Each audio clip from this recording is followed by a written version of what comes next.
자, 오늘은 인간의 죄성을 다스리시는 하나님이라고 하는 제목을 가지고 함께 말씀을 나누려고 합니다.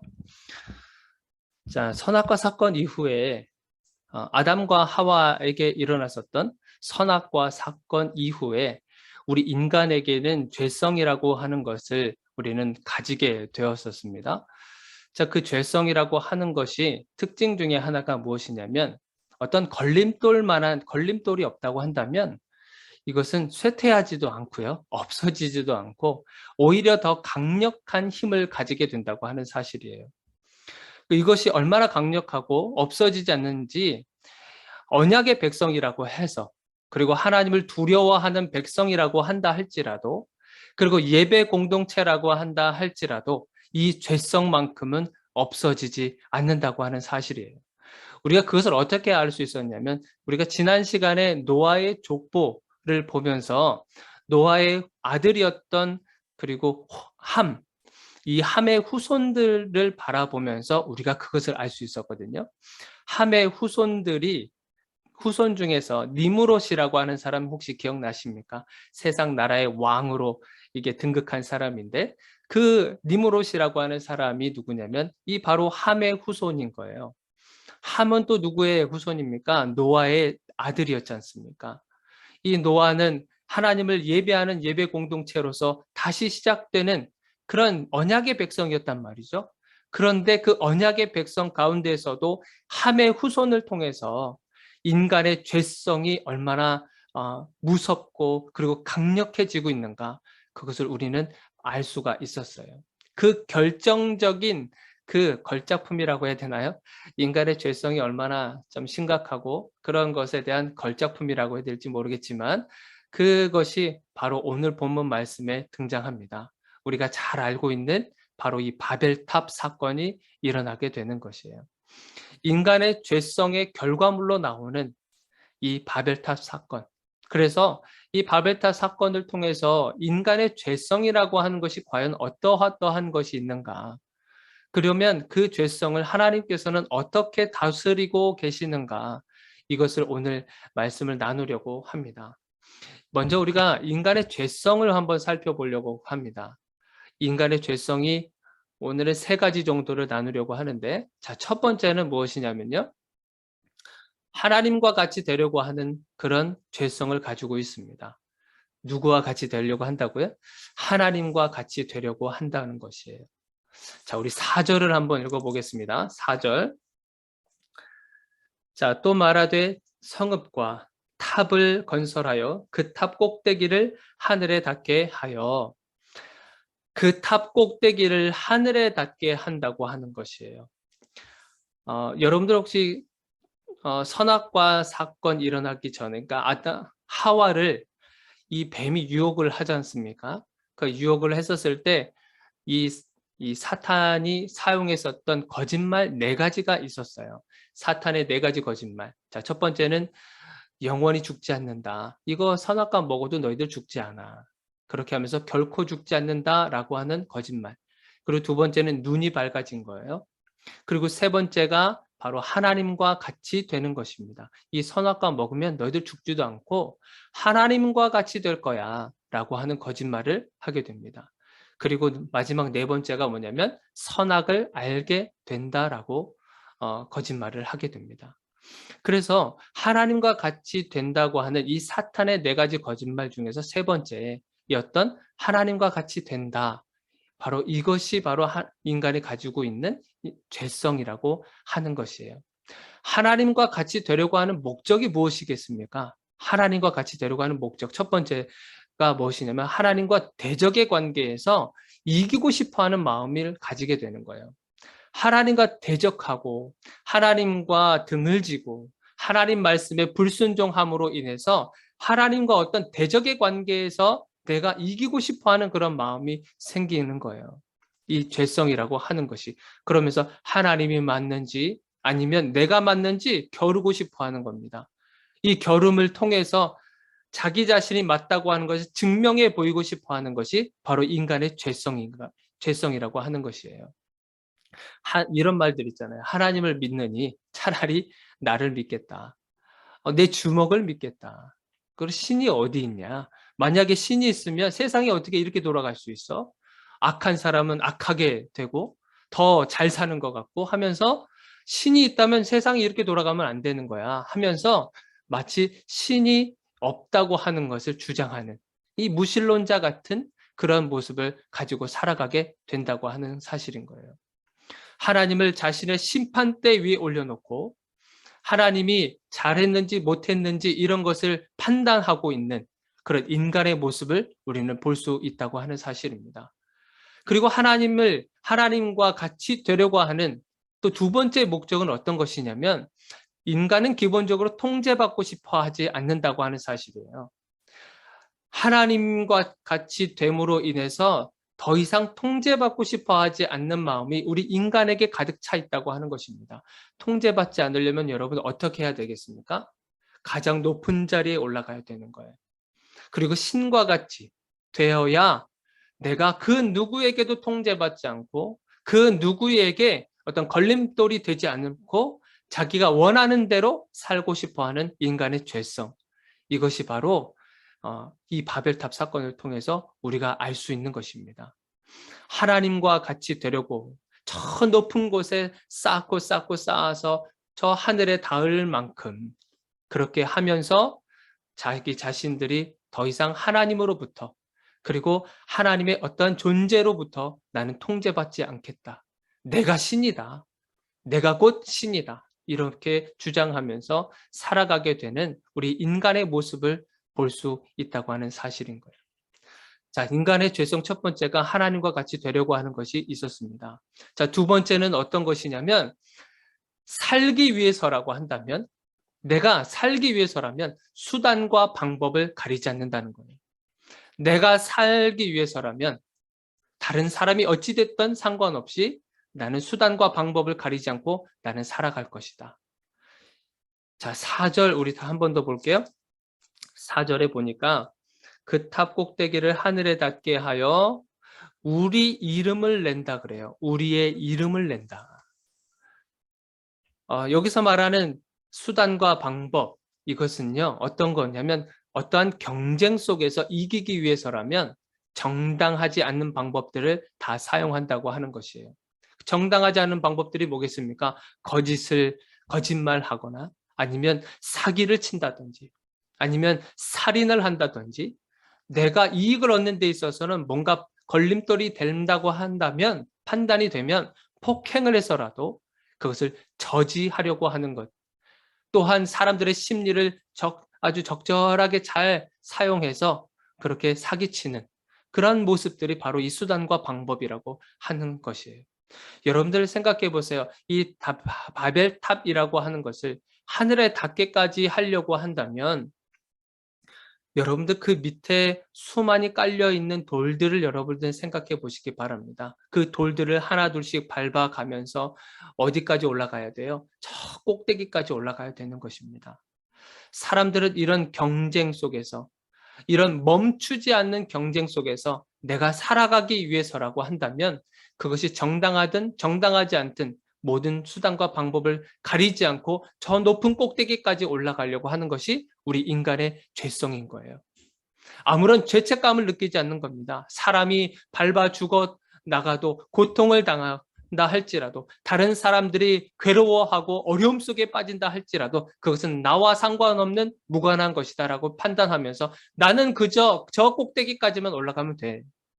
다른 사람이 어찌됐든 나가 떨어지든지 말든지 상관하지 않고 나는 저 꼭대기까지만 올라가면 내 인생 피는 거야. 내 인생 성공한 거야. 하면서 마지막 저 꼭대기에 올라가서 내 이름 석자, 임광남 목사 이렇게 이름 석자권에 새겨 넣으면 모든 경쟁은 다 사라지는 것이에요. 그것을 목적으로 살아가는 것입니다. 이 과정 속에서요. 이 바벨탑의 꼭대기까지 올라가기 위해서 수많은 과정들을 겪게 되는데 그 과정 속에서 내가 이기기 위해서라고 한다면 그것이 물리적인 방법이든 아니면 심리적인 방법이든 어떠한 방법을 사용한다 할지라도 내가 저 꼭대기까지 올라가려고 하는 것이 우리 인간의 죄성이라고 하는 것이에요. 이것이 바로 바벨탑에서 보여주는 인간의 두 번째 죄성인 것입니다.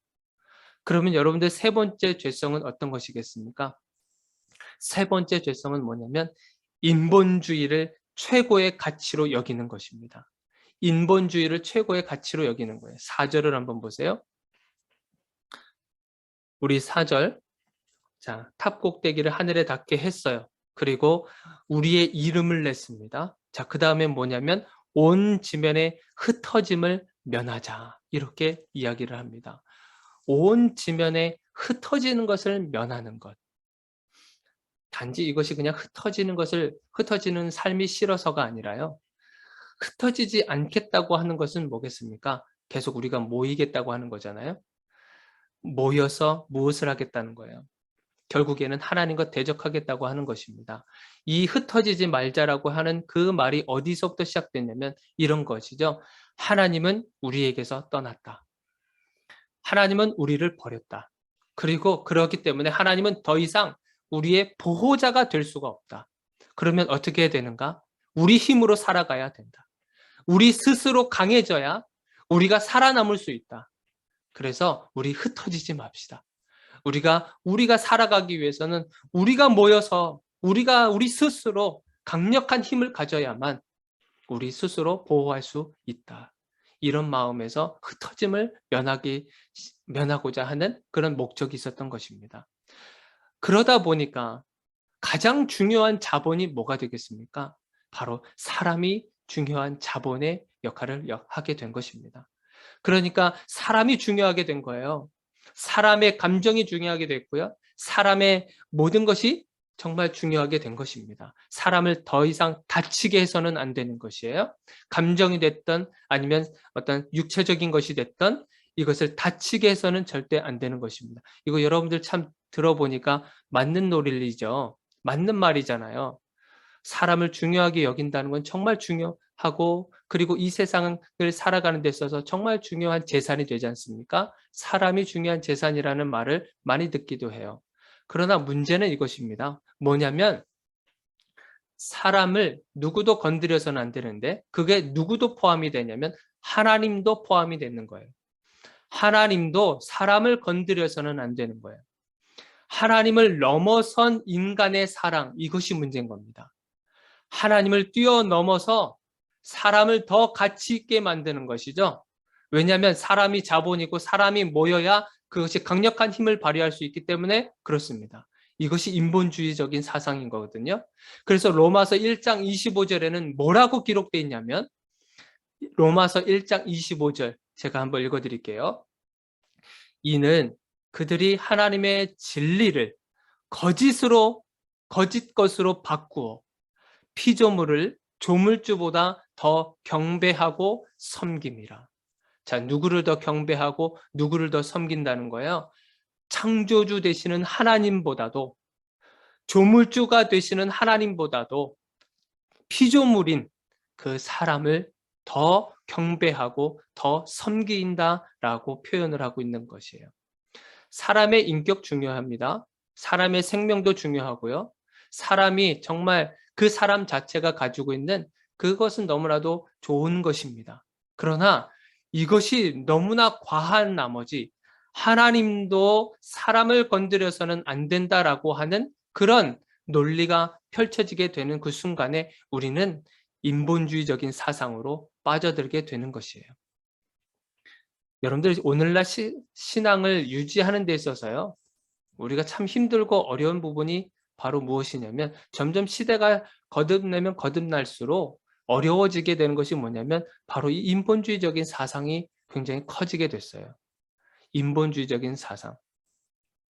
그래서 우리가 이 인본주의적인 것을 생각을 들어보면 참 좋은 말들로 가득 차 있기는 합니다.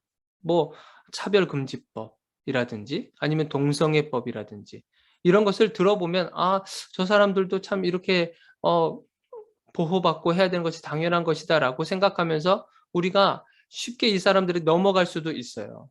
그러나 세상은 오히려 이런 인본주의적인 사상으로 말미암아 더 혼란 속에 빠져들게 되고 이 혼란이 가중돼 버리고 말았습니다. 왜냐하면 기준이 없기 때문에 그렇죠.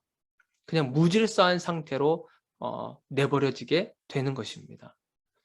그래서 이런 인본주의적인 그런 사상이 우리의 죄성 가운데 있다고 하는 사실인 것이에요. 자, 우리의 죄성은 이 세 가지가 있었습니다. 첫 번째는 하나님과 같이 되려고 하는 것이 있었고요. 두 번째는 내가 살기 위해서라고 한다면 모든 수단과 방법을 가리지 않는다는 것. 그리고 세 번째 죄성은 바로 이 인본주의적인 사상이라고 말씀을 드렸어요. 자, 그러면 하나님은 이러한 인간의 죄성을 어떻게 다루고 계시는가라고 하는 것을 지금부터 또 설명해 드리도록 하겠습니다. 하나님은 인간의 죄성을 어떻게 다스리는가? 먼저 우리가 짚고 넘어가야 될 부분이 있어요. 자, 그것이 뭐냐면 하나님께서 다스리시고 다루시는 이 방법은요, 심판이 아니라 보호하심을 더 중점을 두고 있다고 하는 사실이에요. 하나님의 다루시는 방법은 심판이 아닙니다. 심판이 목적이 아니라 보호 차원에서 하나님께서 이 죄성을 다스리고 있다고 하는 사실을 여러분들이 알고 계셔야 됩니다. 우리 오늘 본문 말씀 6절을 한번 보시겠습니까? 6절. 6절을 제가 쉬운 성경으로 한번 읽어 드릴게요. 쉬운 성경으로. 자, 여호와께서 말씀하셨습니다. 이 사람들은 한 백성이고 그들의 언어도 다 똑같다. 그래서 이 일을 시작하였는데 이 일을 그들이 하려고 하는 일의 시작과 불과하다. 이 바벨탑 사건을 이 바벨탑을 쌓는 것은 하나님 보시 이것은 일의 시작에 불과하다라고 하는 것이에요. 그러면서 그들이 하려고만 하면 어떤 일이든지 할 수 있을 것이다. 이 인간의 죄성을 가지고요. 이 바벨탑 하나 이것을 건설하는 건 그냥 빙산의 일부분이라고 하시는 거예요. 이들이 마음만 먹으면 더 큰 죄악과 이런 것들을 할 수 있다고 하는 것을 우리 하나님께서 판단하신 겁니다. 자, 여러분들 그 에덴 동산에서 아담과 하와가 에덴 동산에서 쫓겨난 사건이 있었죠. 선악과 사건을 먹음으로 인해서. 자, 하나님께서 이 아담과 하와를 보호하시기 위해서 하셨던 행동 중에 하나가 뭐냐면 동산 중간에는 두 가지의 나무가 있었다고 했었어요. 하나는 선악을 알게 하는 나무가 있었고 또 하나는 생명나무의 열매가 있었다고 했었어요. 생명나무가 있다고 했었습니다.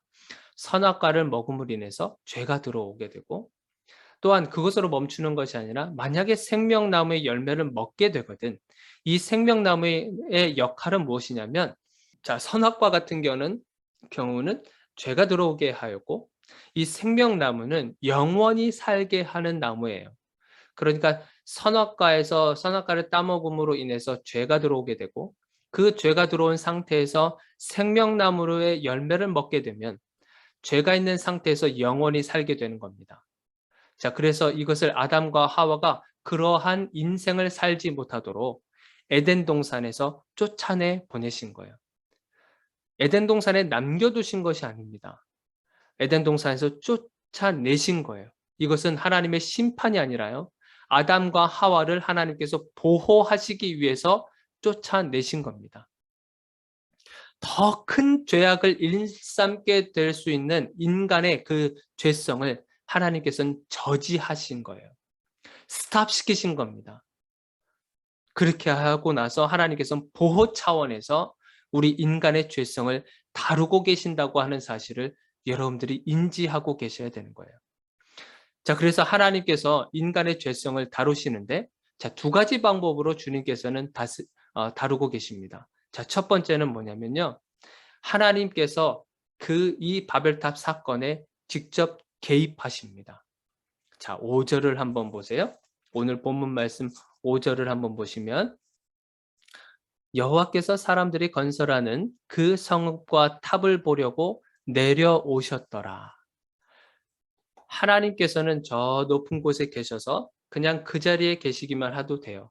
그러나 하나님께서 인간의 죄성을 가지고 바벨탑을 만들고 있는 그 현장 가운데 하나님께서 직접 내려오셨다고 하는 사실이에요. 자, 이것이 얼마나 중요한 것이냐면 하나님께서 개입하셨다라고 하는 그 사실은 또 무엇을 이야기하는 것이냐면 돌이킬 수 있는 기회를 주셨다고 하는 뜻과 동일한 거예요. 돌이킬 수 있는 기회를 주셨다. 우리 하나님께서는 이 사건에 개입하심으로 말미암아. 여러분들, 하나님께서 징계하실 때 가장 큰 징계 방법이 어떤 것인지 아시겠습니까? 가장 큰 징계 방법은요, 그냥 내버려 두는 거예요. 죄를 짓든지 말든지 죄를 짓고 있다고 한다면 그 죄를 짓고 있는 그 상황 속에 하나님은 그냥 내버려 두시는 거예요. 무관심하시는 거예요. 관심 갖지 않으시는 거예요. 아무리 소리를 지르고 한다 할지라도 듣지 않으시는 것이죠. 그냥 내버려 두는 그것이 하나님께서 선택하는 가장 큰 징계 방법 중에 하나인 거예요. 자, 그래서 그것을 로마서 1장 24절에 뭐라고 기록되어 있냐면, 제가 이것도 쉬운 성경으로 말씀을 드리도록 할게요. 자, 그래서 하나님께서는 사람들이 원하는 대로 죄악된 행동을 하도록 내버려 두셨습니다. 죄악된 행동을 하도록 그냥 내버려 두셨다고 하는 거예요. 사람들은 이제 가지각색의 더러운 죄를 지어 자기들끼리 부끄러운 짓을 행하여 몸을 더럽혔습니다. 하나님의 가장 큰 징계 방법은 그냥 내버려 두는 겁니다. 그런데 여기서 하나님께서 이 사건에 개입하셨다라고 하는 것은요, 하나님께서 우리들에 대한 사랑이 그래도 남아 있다고 하시는 거예요. 우리들의 문제에 하나님께서 개입하신다고 하는 것은 하나님께서 우리들을 향하신 하나님의 사랑, 또 다른 사랑 방법, 사랑의 또 다른 그 표현 방법이신 겁니다. 개입하셨다고 하는 것은. 그러니까 여러분들이 삶을 살아가는 가운데 여러분들의 문제가 이렇게 닥쳐왔었을 때 그것을 하나님이 다루시고 계신다고 하는 사실은 오히려 우리가 이것을 감사해야 되는 부분인 것이죠.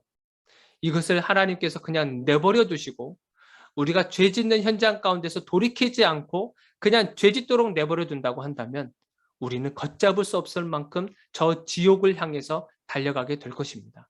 하나님의 개입은요, 하나님께서 건지시는 그런 사인인 것입니다. 죄악된 길로 감으로 인해서 지옥에 갈 수밖에 없는 그 인생을 하나님께서 건지셨다고 하는 사실인 거예요. 그래서 우리들에겐 기회가 주어졌다고 하는 사실인 것입니다.